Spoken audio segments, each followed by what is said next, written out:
Good morning, Janice. Good morning, Anthony. Today we're going to talk about when the executor is a house flipper. So sometimes, as a professional executor, I'm forced into the position of reluctant house flipper. And you might be wondering, why reluctant? That sounds so fun and glamorous from like all the TV shows about how flip this house. Yeah, HGTV. Yeah. Because renovating means time, it means money, and it means risk for the estate, all those things combined. That's not great for an executor. An executor's job is to preserve value and get it into the pay their creditors and taxes, and then get whatever's left into the hands of the heirs as soon as possible. But sometimes we don't have a choice, and we're forced to make renovations to make a house sellable. Otherwise, it just will sit there. So that's why reluctantly we're sometimes thrust into this position. Yeah. Yeah. All right. So first, when an executor is a house flipper, it is almost necessarily a low budget home renovation. Okay. And the reason it's going to be low budget is because any misspent, or I guess more accurately, overspent dollar is a dollar out of the pockets of the heirs. Right. It's not my money. These are decisions I have to make where I have to make sure I'm not costing my heirs money. So I'm going to do the bare minimum amount of renovation necessary to get this thing sold, right? Am I going to get the kitchen countertop that's presentable, or the granite quartz, whatever? I don't know what the fancy one is these days. I don't even know. No. No, I'm not doing the granite one. I'm doing whatever it takes to get it sold ASAP. Am I going to get the Viking? Am I even naming fancy things? I don't even know. Maybe. Yeah, I don't know. We could see who watches the HGTV here. Yes, but you're not going to go knocking out walls to make it an open concept and exactly. Yes. Yep.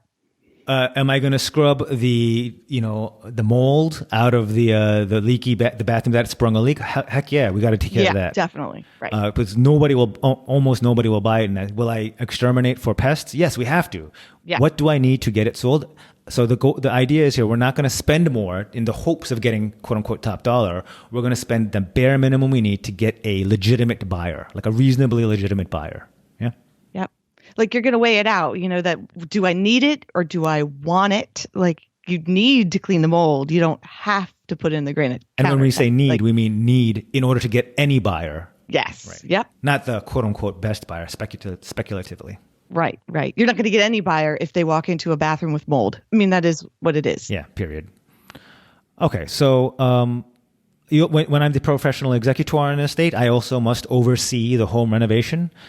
I think this is kind of an understated bonus for the heirs. I mean, the heirs get to sort of sit back and watch somebody else do all the grunt work of overseeing and hiring and firing if needed contractors, plumbers, movers, and make sure they are all bonded and insured and coming in and out of the house, and just overseeing all that. That project management, that's a pain. There's a lot of moving parts. Yeah, and the heirs don't have to deal with any of that if you have a professional executor. I don't particularly relish doing it either, but sometimes that's part of the job. Yeah. Exactly.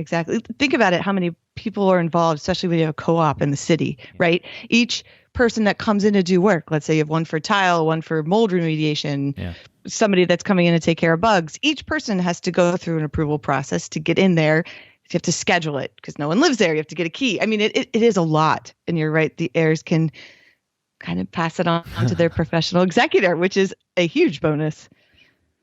Yeah.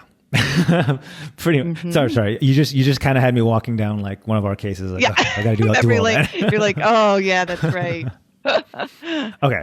So lastly, when you have an executor as your reluctant house flipper, I'm gonna figure out how to pay for these home renovations. So who pays for this? Okay, so if you have a liquid estate, that's fine. I can take the funds from the IRA or the whatever the estate account to pay. But what if the estate doesn't have the funds? Right. Then you don't have to be the one, Aunt Sally, to contact each and every heir asking for each heir to kick in $2,000 or $5,000. That's not fun for anyone. That's No. What do you call that? Not soliciting, but fundraising. Yeah. Especially among family. Yeah. Like that's even worse. Yeah. You might even have some baggage with this person. Like, this person lent me money personally 10 years ago. Right, and it kind of went funny. So now I have to ask on behalf of the estate. That's going to, cause problems. Yeah. But now If you have me as the executor, I get the pleasure of basically begging your family for money. Exactly. We've talked about this. You don't have to sit with them at Thanksgiving dinner. You just have to do what's right for the estate, and yep. And lastly, in the worst case, if the estate doesn't have money and if the passing the hat does not work, if we can't raise the funds from the family or the heirs, I'll arrange financing. I mean, that's not always ideal, but we can get. I think sometimes they're called hard money loans. Sometimes they're called construction bridge financing or renovation bridge. There's different ways of going about it. There's a lot of different pros and cons of the interest rates and the liabilities. Right. But if we have to, we'll figure it out and we'll get it done, which we're doing on a couple cases right now. Yeah. I mean, like going back to just like the mold. I mean, if you have something like that that's so important you can't sell without it, we have to go down this line of financing it. It's not an as-is type thing. Yep. Yeah. But I like what you said. Just let the professional executor do it. Sounds like a lot more work that they can pass off. I don't know if that's a good word, but check out Anthony's book on Amazon, How to Hire an Executor. A little bit more information of what a professional executor can handle. Cool. I think that's it for today. Yeah, sorry. This one kind of ties my mind up just because it's a lot we have to think about when we have these cases, and we have one right now or two right now. So anyway. And then you think, oh no, I have I have to do this and this. And like I said, there's so many working parts. I feel like sometimes I need a big, huge whiteboard of who goes where. And yes. Yeah. Exactly right. So let's get off this podcast and get back to work on those cases. Back to work, yeah. Okay. Thanks, Janice, as usual. And thanks everyone for listening. And we'll talk soon next time. Bye now. Talk soon.